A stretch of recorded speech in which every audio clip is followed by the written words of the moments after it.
Salut tout le monde, très urgent. Aujourd'hui, vendredi 13 décembre 2024. La première nouvelle, le Niger vient de porter plainte contre RFI. Le Niger vient de suspendre BBC Afrique. Troisièmement, le président Bola Tinubu vient de demander le retour du Mali, du Burkina Faso et du Niger à la CEDEAO.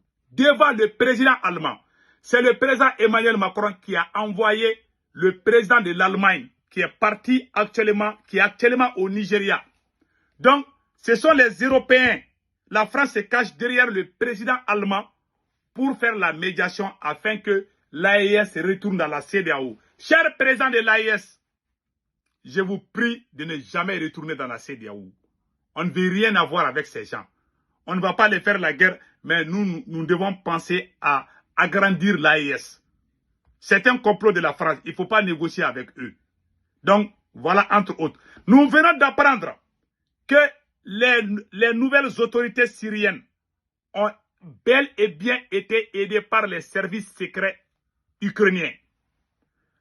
Ces 20 agents des services de renseignement ukrainiens sont partis en Syrie pour donner la technologie des drones de kamikazes. Ceux qui sont au pouvoir aujourd'hui sont les alliés de l'Ukraine. Je suis désolé, je vous dis ça aujourd'hui. J'ai appris qu'ils ont trahi la Russie. Donc on a joué avec la Russie. Et je peux dire que peut-être, les données que j'ai actuellement, je peux dire peut-être, hein, la Russie risque de perdre complètement la Syrie. Après, on va donner des détails. Donc, cher peuple de l'AES, faisons beaucoup attention. Pourquoi le Niger a porté plainte contre RFI? Parce qu'ils ont fait les RFI a donné des fausses informations concernant le combat qui s'est passé au Niger. Deuxièmement, la radio BBC. Et troisièmement, ils ont fait des faux rapports. Le Human Rights a fait des faux rapports contre le Mali, contre l'armée malienne aussi. Tous ces médias-là sont les médias occidentaux. Ce sont ces mêmes propriétaires de ces mêmes médias qui sont derrière la CEDEAO, qui veulent qu'on rentre dans la CEDEAO afin qu'ils nous frappent avec d'autres sanctions. Cher président de l'AES, ne tombons jamais dans ces erreurs. Nous, le peuple de l'AES, nous vous soutenons. Nous sommes de cœur avec vous. Mais pardon, les histoires de négociations avec la CEDEAO, on ne veut plus entendre parler de ça. Donc, allons-y avec la première nouvelle. Le gouvernement du Niger vient de porter plainte contre la radio, et contre RFI. Voilà, pour incitation au génocide et au massacre international. À l'issue du conseil des ministres du jeudi 12 décembre 2024, le gouvernement du Niger a annoncé une action en justice contre Radio France Internationale RFI.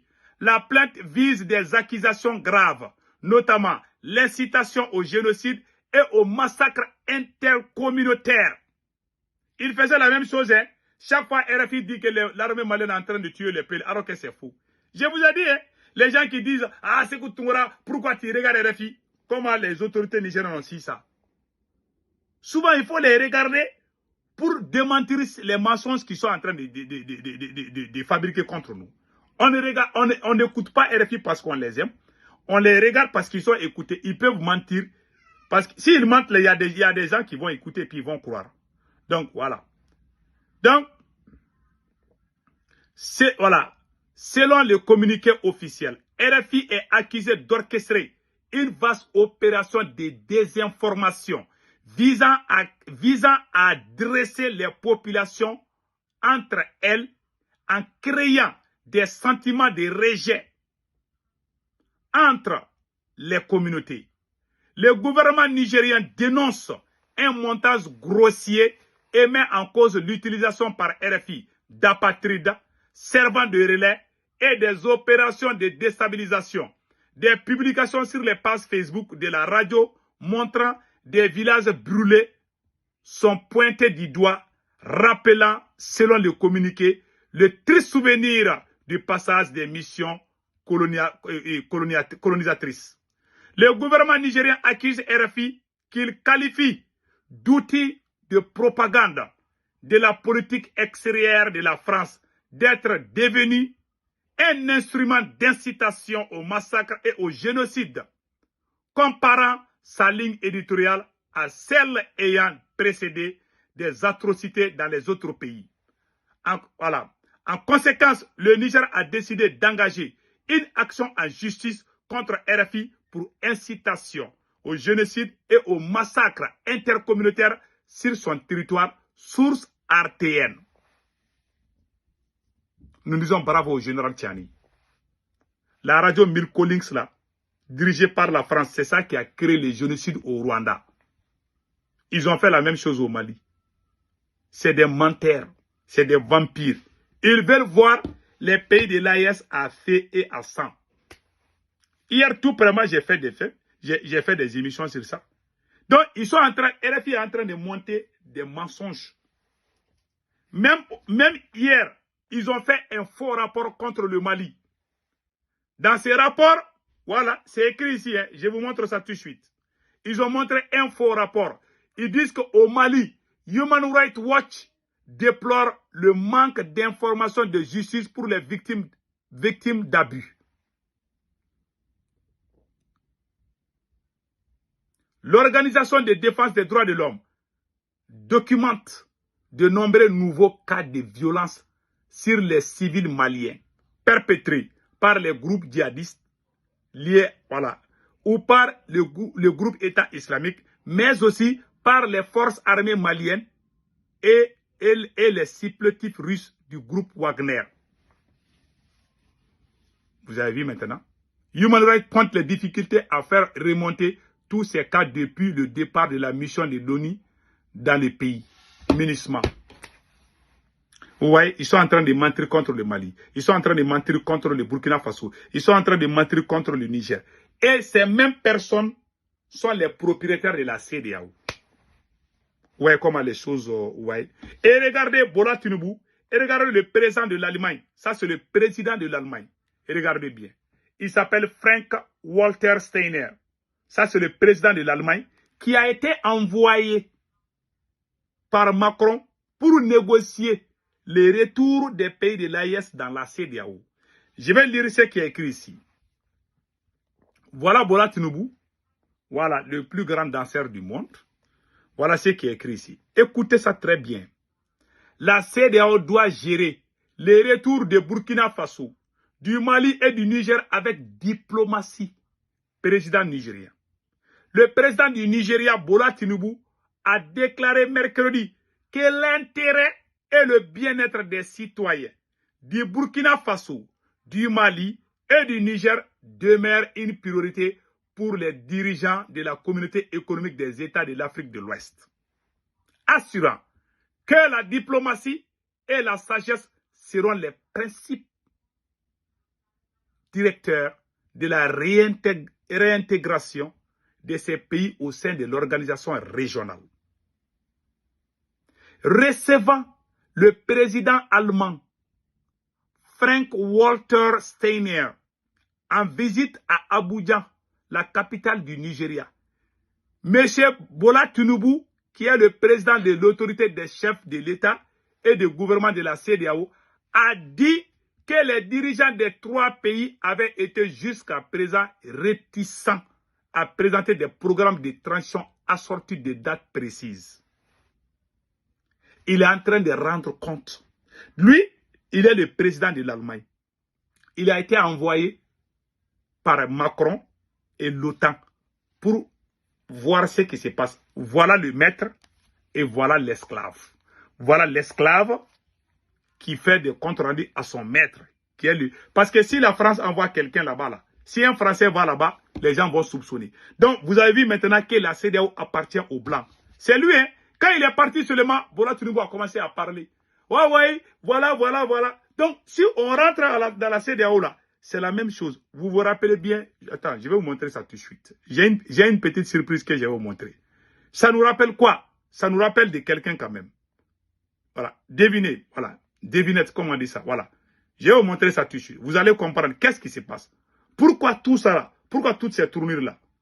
Pourquoi tout ça? Écoutons. Je vais vous montrer ça là tout de suite. Il faut faire beaucoup attention. Il faut faire beaucoup attention. Il faut jamais... Voilà. Attendez là. Je pense que j'en ai ici. Je vais vous montrer ça tout de suite. Vous serez très très content.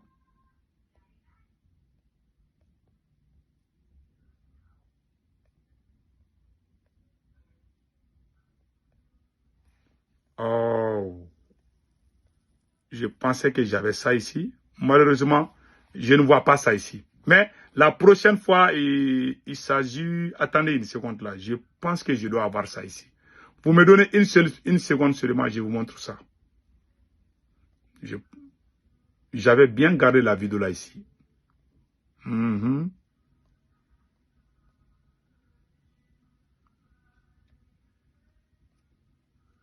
Malheureusement, je ne vois pas la vidéo là ici. Voilà, c'est la vidéo de Dr Choguel Koukala Maïga où il parle de ce que la CEDEAO fait. Voilà, j'avais ça ici, malheureusement. Je pensais que j'avais ça ici. Donc, c'est pas grave, on va continuer avec l'émission. Ok, on continue. Donc, le président du Nigeria était en train de faire le compte rendu au président du, comment on appelle là, était en train de faire le compte rendu au président au président allemand. Voilà, au président allemand. Donc voilà, entre autres, ce qui avait été décidé. Donc allons-y maintenant avec la troisième étape. Tout le monde sera content tout de suite. Voilà, on va lire les restes.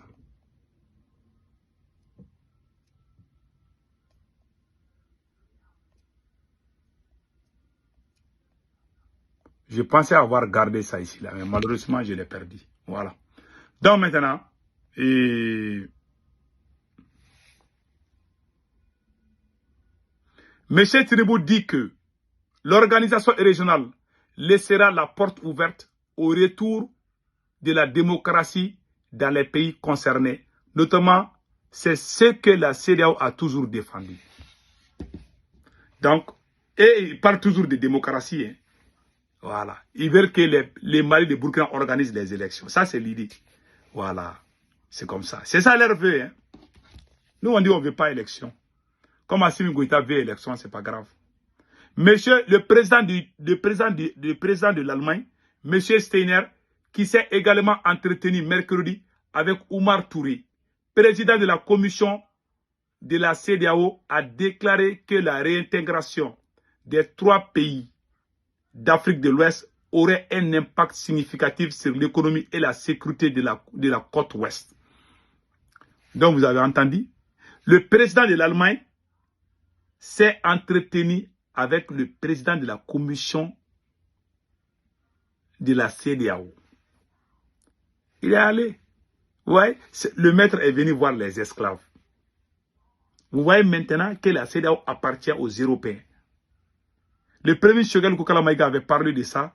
J'ai cherché la vidéo là, je n'ai pas vu. Sinon, j'avais même joué ça, je pense, il y a quelques jours là. Mais ce n'est pas grave. Donc, voilà, vous avez tous vu maintenant. Donc, on va aller un peu en arrière. Je vais vous montrer quelque chose.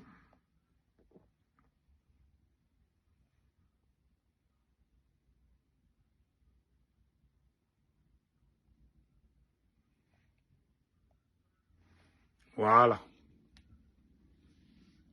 Maintenant, écoutons. Été adressé. Est-ce que vous acceptez encore la négociation? Est-ce que c'est envisageable que demain, vous vous dites, bon, ok, on a compris, on revient, si vous revenez à de meilleurs sentiments? Ou bien c'est terminé, on n'en parlera plus jamais? Il ne faut pas commettre certaines erreurs, je viens de vous le dire. Notre itinéraire, c'est un chemin de non-retour. Tout ce que nous faisons, lorsqu'on va décider de... C'est-à-dire les chaînes que nous sommes en train de briser, c'est pour toujours. Donc plus jamais de CEDEAO? Non, c'est fini.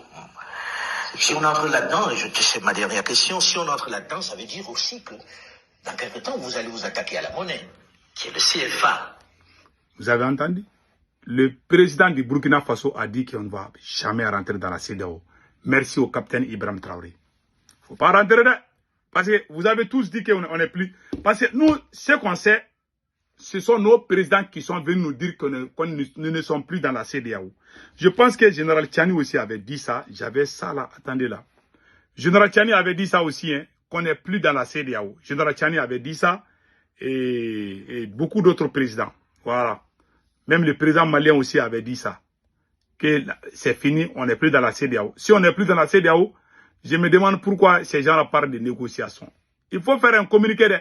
Les présidents de l'AES doivent faire un communiqué pour dire que ils sont pas, on n'est pas dans la CEDEAO.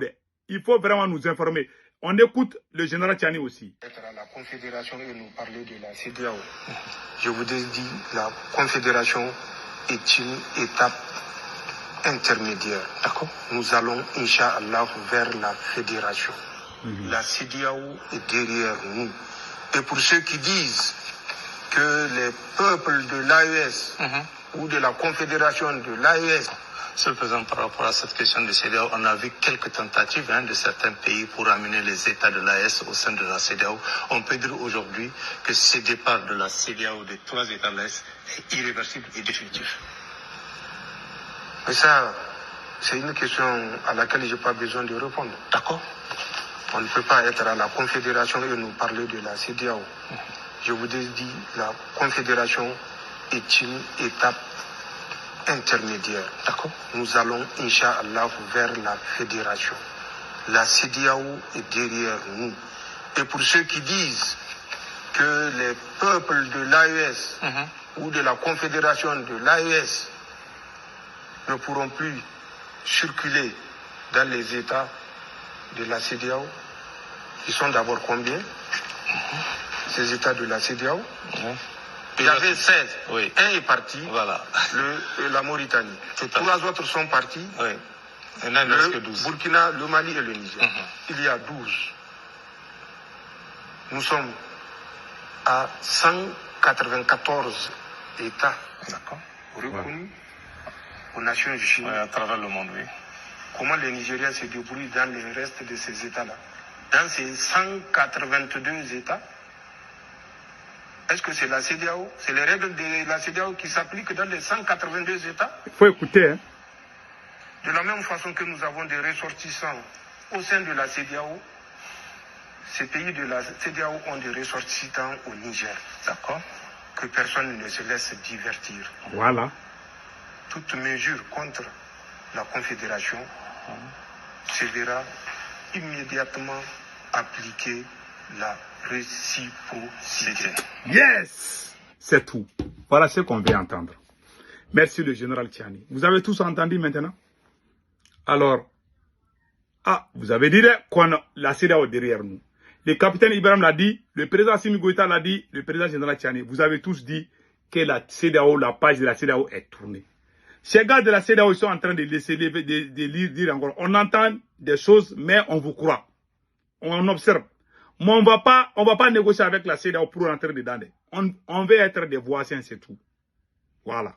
Donc, c'est ce que j'avais à dire par rapport à la CEDEAO. Nous remercions le Niger. Le Niger vient de suspendre aussi la BBC Afrique, je pense bien. Voilà, British Broadcasting Corporation, BBC. Donc, c'est un peu ça. Vraiment, nous disons bravo aux autorités du Niger et bravo aux autorités du Mali. Du Burkina Faso aussi, bravo aux autorités du Burkina Faso, bravo aux autorités du Mali, bravo aux autorités du Niger aussi. Donc maintenant, nous allons vous montrer comment l'Ukraine a aidé les nouvelles autorités syriennes pour combattre l'armée syrienne. Je vous laisse un film documentaire.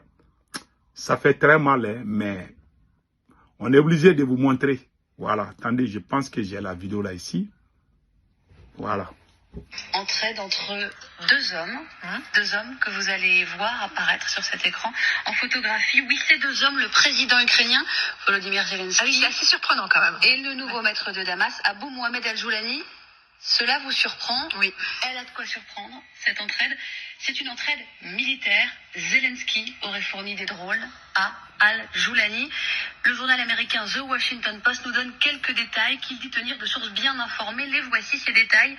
Les services de renseignement ukrainiens ont envoyé, il y a 4 à 5 semaines, environ 20 opérateurs de drones expérimentés et environ 150 drones au quartier général des rebelles à Idlib, en Syrie, pour aider HTS. Une livraison complète donc du personnel, ce sont les opérateurs, des drones, et ce jusqu'au QG des rebelles d'HTS. Nous avons d'ailleurs trouvé une vidéo dans laquelle un de ces rebelles confirme cette entraide. Écoutez-le. Quand les entraînements se sont terminés, j'ai découvert que les instructeurs étaient de nationalité ukrainienne. Ils préparaient les plus jeunes à utiliser des drones kamikazes sur les positions des forces russes présentes en Russie. Bon,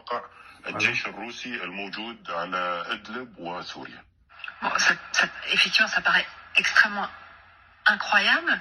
Pourquoi est-ce que les Ukrainiens font ça? Est-ce que vous aimez les citations? Oui. Vous allez voir, j'en ai une pour vous. Rien ne renforce plus l'amitié qu'un ennemi commun. Vous la connaissiez? Non. Elle est de Frankfurt Moore, un journaliste écrivain irlandais né au 19e siècle. Il n'a pas passé la postérité, je vous l'accorde. Mais sa petite maxime, si. Elle est universelle et en plus, elle traverse les frontières. Car Joulani et Zelensky ont bien un ennemi commun, Magali. La Russie. La Russie. Évidemment, la Russie qui a apporté une aide décisive au régime Assad à partir de 2015. La Russie qui a envahi l'Ukraine en 2022. Le programme d'aide secrète de l'Ukraine à la Russie est un secret de Polichinelle, écrit aujourd'hui le Washington Post. Un secret de Polichinelle est sans doute un vieux secret. Au mois de juin dernier, le Kyiv Post publiait des informations obtenues auprès du renseignement ukrainien. Dans cet article qui vient d'apparaître sur cet écran, il écrivait que depuis le début de l'année, les rebelles syriens soutenus par des agents ukrainiens ont infligé de nombreuses frappes aux installations militaires russes présentes dans la région. L'escadron spécial ukrainien en action s'appellerait Kinnik. Plus récemment, et toujours selon le Kyiv Post, il serait crédité d'une attaque contre une base militaire russe située dans la banlieue d'Alep le 15 septembre dernier. Donc ça veut dire que les Ukrainiens laissent filtrer cette information d'entraide, mais rien n'est dit ouvertement. Les Russes en parlent pour la dénoncer et au plus haut niveau de l'État. En septembre dernier, le ministre des Affaires étrangères, Sergueï Lavrov, était à New York pour une session de l'Assemblée générale des Nations unies. Face aux journalistes, il avait affirmé que les Ukrainiens avaient des liens avec HTS et qu'il les aidait à préparer, je cite, des provocations. Côté ukrainien, c'est moins direct. Mais je vais me permettre de vous rappeler cette déclaration de Kirilo Boudanov, le chef du renseignement militaire en mai 2023. Nous avons tué des Russes et nous continuerons à tuer des Russes partout dans le monde jusqu'à la victoire totale de l'Ukraine. Partout dans le monde, donc jusqu'en Syrie, visiblement. Effectivement, Lavrov à l'ONU, ça ne nous avait pas interpellé à l'époque. Effectivement, le groupe HTS, on n'en parlait pas vraiment. C'était une déclaration au milieu de plein de réponses avec les journalistes. Ça passait en effet assez inaperçu. Je l'ai retrouvé dans un très long pavé de questions-réponses au milieu. Vous avez tous entendu que Dieu protège l'AES. Les Ukrainiens ont bel et bien participé au combat aux côtés des terroristes. Ils ont fait la même chose à Tezawantem, non? Ils ont fait la même chose en Syrie. Donc vous voyez maintenant. Mais on prie, j'en suis sûr, je crois au tout-puissant Allah. Je pense que le Mali va gagner, Inch'Allah. Mais restons vigilants. Je ne parle pas pour faire peur à quelqu'un, mais je vous montre les liens. Mais je prie aussi, et je suis confiant que le Mali va s'en sortir, Inch'Allah. Le Burkina aussi va s'en sortir, et le Niger aussi va s'en sortir. Que Dieu bénisse l'AES. Restons très vigilants, chers peuples de l'AES. Je m'adresse au président de l'AES pour l'amour de Dieu. Cette histoire de CEDEAO, il faut vraiment nous donner des informations. Il y a des gens qui disent que les présidents de l'AES veulent rentrer dans la CEDEAO encore. Il faut faire un communiqué pour démentir ces infos. Parce que la CEDEAO va faire une rencontre. On nous a fait savoir qu'ils vont faire semblant, c'est comme si l'AES n'est plus dans la CEDEAO, mais ils vont donner une forme. Mais en réalité, nous resterons toujours dans la CEDEAO. C'est ça qui a été dit. Ce sont les rumeurs. Il faut vraiment que vous démentez ces rumeurs-là. Sinon, les choses qu'on voit, ça nous pousse à soupçonner un peu. Parce qu'on n'a pas encore de passeport de l'AES. Vraiment. On veut vraiment ça. On veut la monnaie. On veut abandonner les francs CFA aussi. Donc, nous sommes de cœur avec tous les peuples de l'AES. Passez un excellent week-end.